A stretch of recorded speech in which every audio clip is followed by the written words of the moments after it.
Is sexiness necessary for hero work? That's actually the topic of the talk show in the first scene in this episode, guys. It really is. Welcome to my review of Boku no Hero Academia, episode 34, guys. This episode, they gear up for their final exams. First of all, Midnight was questioned about her sexuality during the first part of the episode, and she actually had made a fair point. The question should be whether the quirks needed less clothes and whether that became seen as sexy. It actually does make sense. So Mineta is watching this, of course, and he's just jacking off behind his table while doing his homework. Do your homework, man. Stop jacking off. So we cut to class A, to the point where Aizawa Sensei is announcing that there is a final exam. And you do know those moments where the teacher announces a final exam, even though you knew it was coming. Everybody in the class freaks out anyway. Yeah, this was them at this point in time. Through this scene, we get to see the rankings of each one of the class members and in terms of academics, using the midterms as a scale.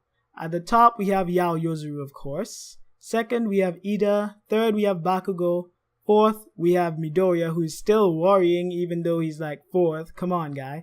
And fifth, with Todoroki, which I'm kind of surprised. I figured he'd be higher on that scale, below Yaoyorozu. But Ida, yeah, I understand why Ida is second. Mineta was also a big surprise. I didn't expect him to be ninth. After all, whenever he studies, he watches porn after all. So Ashido and Kaminari are at the bottom of the list. Kaminari is freaking out that he won't get to enjoy summer camp, while Ashido is just here laughing about it. It was pretty funny watching Kaminari sulk and Ashido laughing next to him. Yaoyorozu decides to offer her help. You know, she was pretty bouncy about it. That's how they described it, bouncy. I figured this was an analogy to her boobs or something, but I'm not sure if bounciness is an actual trait. But let's just call it that. She's pretty bouncy in this episode. Okay, so we cut to the gang eating at the cafeteria or something. Well, they were around the table. That's all I remember. And the Monoma guy from Class B, the one who's always mocking them, comes around and tells them that they're always causing trouble, Midoriya and co. And that is why Class A is getting so much attention, that they ain't shit, you know? And then the big sister of Class B comes around, Itsuka Tendo, and just gives him a good chop on the head. She's like the glue that holds that class together, I think. That's what they mentioned, really. They mentioned that she's like the big sister. She also drops a hint that the final exam will be about robots. They'll fight robots, just like in the entrance exam. However, this is sketchy from the get-go. Even Midoriya thinks about it, but it's info from the upperclassmen. So, what could go wrong, right? We all tried to get the test from upperclassmen at one point or another, right? No, it's just preparing for the exam. It's not cheating, right? Too bad the UA teachers practically troll them, knowing that they'd look up this information in the first place. They changed that. They changed it. They're not going up against robots. They're actually going up against the teachers themselves. And I'll get to that later. But first of all, Bakugo reaffirms his stance in this episode. He's disgusted at how everyone is thinking, wow, we're just gonna fight robots again. Yay! We don't have to worry about anything. We just have to pass the written exam. So he tells them, shut the hell up. Why does it matter? Just do your best. And he's actually right. No matter what the exam, just do your freaking best. So that is one reason I like Bakugo. He's not stupid. He's not your typical arrogant guy. He just does his best. He wants to be number one, the indisputable number one. And that's what he reaffirms to Deku and Todoroki. And this also foreshadows that Deku and Bakugo's relationship has gotten even worse. Aizawa Sensei notices this, and yeah, we can guess those two are going to pair up because the final exam is going to be an exam that exploits weaknesses, and those two have this major weakness. So about when the teachers were talking about whether to change up the exam or not, they said they changed the program to using robots instead because they were getting complaints of injuries to students during the exam. But that doesn't make sense. Robots, they would have less control over robots than they would have over their own bodies, right? So that was one thing I didn't really get. I didn't get that logic. Yeah, So they go through the written exams. There's this time lapse. And they get to the final exam. Aizawa announces the student pairings. Bakugo and Deku are surprised, of course.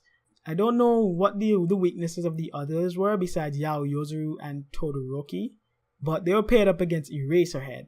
He could actually erase their quirks, putting Yaoyorozu in the spot in those spur of the moment decisions that she's so weak against.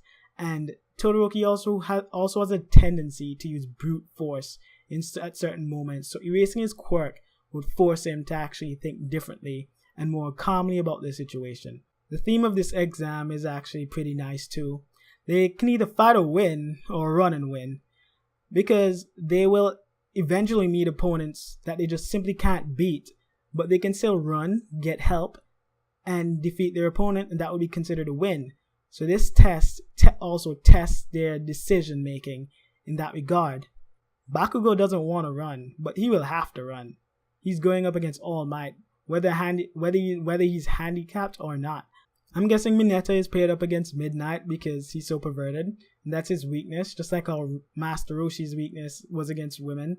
But he kind of conquered that, so it is now Mineta's time to conquer that.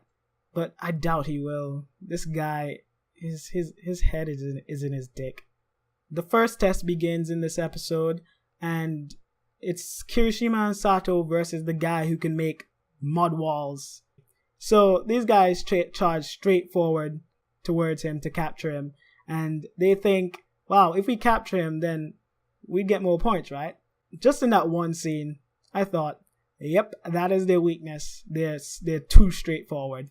However, the guy who makes the mud walls said that their weakness was actually they're weak in battles of attrition. While I thought they were too straightforward, but both can be attributed to the same thing, really. They don't think of other ways to go around their opponents, given their quirk. Sato uses sugar, and his power-ups only last 3 minutes. You'd think he'd know that, and actually try to find a way to work around the buildings, the blocks. But instead, they just tried to punch their way through, and that simply didn't work. So they ended up eventually failing that final exam.